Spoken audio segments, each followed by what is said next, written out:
பொங்கல் பரிசு தொகை கொடுக்குறத சொல்லி வந்தோம். அது வந்து இந்த கடிகாரம், பால் குக்கரு, பைசா 500 ரூபாய், கரும்பு எல்லாமே கொடுத்துருக்காங்க. விஜய் சாருக்கு ரொம்ப நன்றி. அவரை தான் ஜெயிக்கணும், அவரை தான் வரணும் நாங்கள் எதிர்பார்க்குறோம். நல்லா சிறப்பாக பண்ணாங்க. பரிசு கொடுத்து சாப்பாடும் மதியம் உணவும் போட்டாங்க, சேர்த்து கொடுத்துருக்காங்க. நீங்கள் போடுற ஒரே ஒரு இந்த ஒத்த விரலில் எல்லா தலையெழுத்தும் மாறுன்ற நம்பிக்கை இருக்குது.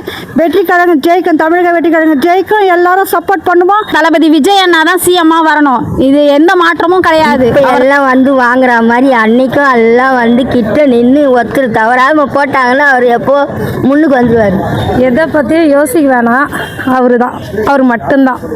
சமத்துவ பொங்கல் நல்லா எல்லாம் கொண்டாடணும். எந்த ஒரு கூட்ட நெரிசல் எதுவுமே இல்லை. எல்லாம் லைனாக வந்து பொருளும் வாங்கிட்டு போனாங்க. குக்கரு, அப்புறம் வால் கிளாக்கு, 500 ரூபாய் ரொக்கம் பணம் கொடுத்தாங்க. கரும்பு, பொங்கல் வச்சாங்க. எல்லாம் ரொம்ப ஜாலியாக இருந்தது, நல்லா இருந்தது. இதுவும் தொடரும். இந்த சமத்துவ பொங்கல் வந்து வருஷம் தொடரணும்னு நாங்கள் எல்லாருமே ஆசைப்படுறோம். பொதுமக்கள் சார்பாக நான் வேண்டி கேட்குறேன். 2026 தமிழக வெற்றி கழகம் தான்.